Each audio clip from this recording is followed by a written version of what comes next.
அனைவருக்கும் வணக்கம். அன்பால் இணைவோம், ஆரோக்கியமாக வாழ்வோம். இன்றே இணைந்திடுங்கள் ஹெல்தி ஹோம் சமையலோடு. இன்னைக்கு நம்ம ஹெல்தி ஹோம் சமையல்ல கேழ்வரகு இடியாப்பம் செய்ய போறோம். தொட்டுக்கிறதுக்கு தேங்காய் பால் குழம்பு செய்ய போறோம். செய்யறதுக்கு 2 கப் கேழ்வரகு மாவு சலிச்சு எடுத்துக்கணும்.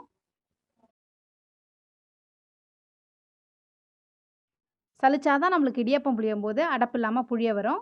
1/2 டீஸ்பூன் உப்பு சேர்த்துப்போம். சூடான வெந்நீர், நல்லா கொதிக்கிற தண்ணி 1 கப் எடுத்துப்போம். அதில் 3/4 கப் ஊற்றி பிசைஞ்சாலே போதும். கொஞ்சம் கொஞ்சமாக சேர்த்து கலந்துப்போம்.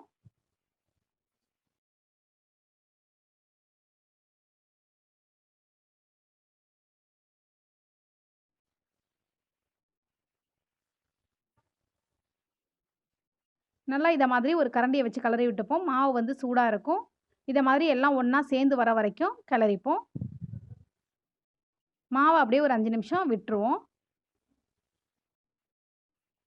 இப்போ நம்மளுக்கு இடியாப்பம் புளியறதுக்கு மாவு ரெடி ஆகிட்டு,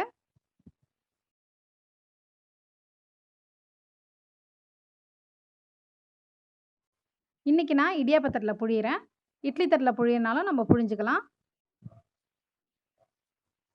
இப்போ லைட்டாக இலையில எண்ணெய் தடவிப்போம். ஒட்டாமல் வரும். அப்போ அதே மாதிரி உரல்லையும் கொஞ்சம் எண்ணெய் தடவிப்போம். அப்போ தான் நம்மளுக்கு ஒட்டாமல் வரும். மாவு ரொம்ப ஒட்டாது. நான் இன்றைக்கி இடியாப்ப உரல் யூஸ் பண்ணுறேன். நம்ம வீட்டில் உள்ள உரலில் சின்ன சின்ன கன்று உள்ள தட்டை போட்டு நம்ம புழியினாலும் புழிஞ்சிக்கலாம். ரொம்ப நேரம் ஆகாது. ரொம்பவே சீக்கிரமாக புழிஞ்சிடலாம்.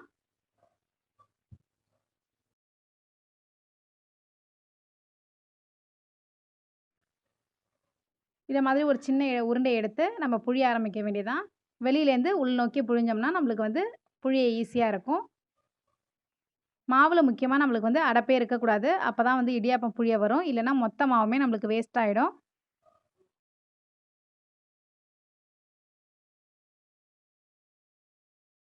இடியாப்பத்துக்கு மாவு பிசையும்போது முதல்ல நம்ம செய்ய வேண்டியது மாவு சல்லடையில் போட்டு மாவை சலிச்சிடணும். நம்ம கேழ்வரகு மாவாக இருந்தாலும் சரி, கோதுமை இடியாப்பமாக இருந்தாலும் சரி, எல்லாத்துக்குமே நம்ம சலிச்சிடணும். ஏன்னா இந்த கேழ்வரகு, கோதுமைலாம் தவிடு மாதிரி அதோட தோல் இருக்கும். அதெல்லாம் எடுத்தால் தான் நம்மளுக்கு அடைப்பு இல்லாமல் புழிய வரும்.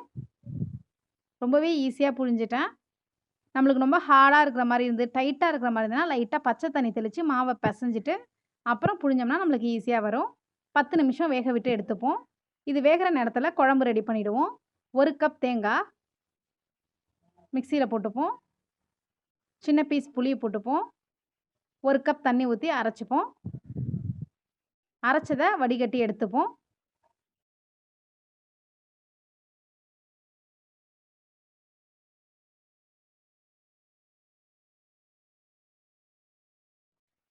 இதை மாதிரி தேங்காய் பாலை வடித்து எடுத்ததுக்கப்புறம் மீதி இருக்க சக்கையை மிக்சி ஜாரில் போட்டு திரும்பவும் 1 கப் தண்ணி ஊற்றி அரைச்சி வடித்து எடுத்துப்போம்.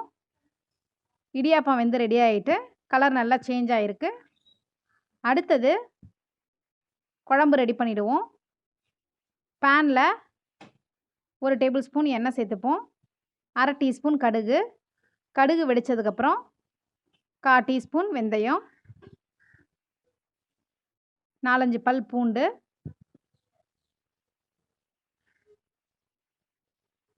கருவேப்பிலை சேர்த்துப்போம். ஒரு பச்சை மிளகாய் கீரி சேர்த்துப்போம். பொடியாக கட் பண்ண வெங்காயம் 1. நல்லா எண்ணெயில் வதக்கிக்கணும் வெங்காயத்தை. அதுக்கப்புறம் தான் நம்ம தேங்காய் பால் சேர்க்க போகிறோம். வெங்காயம் வேகிற வரைக்கும் நம்ம வதக்கிக்கணும். உப்பு சேர்த்து நல்லா வதக்கிப்போம். வெங்காயம் நம்மளுக்கு நல்லா வெந்துட்டு இப்போ இதோட நம்ம அரைச்சி வச்சுருக்க தேங்காய் பாலை சேர்த்துருவோம்.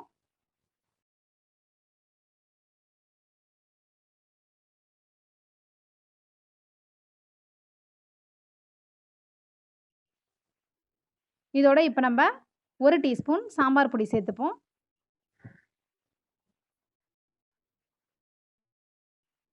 நல்லா மிக்ஸ் பண்ணி விட்டுருவோம். ஒரு கொதி கொதித்ததுக்கப்புறம் அடுப்பை ஆஃப் பண்ணிவிடுவோம்.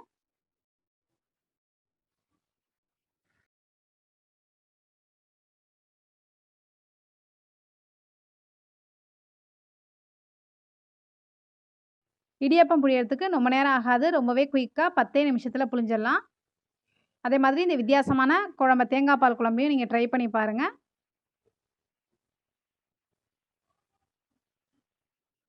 ரொம்பவே அருமையா இருக்கும். இன்னொரு வீடியோல நம்ம சந்திப்போம். நன்றி.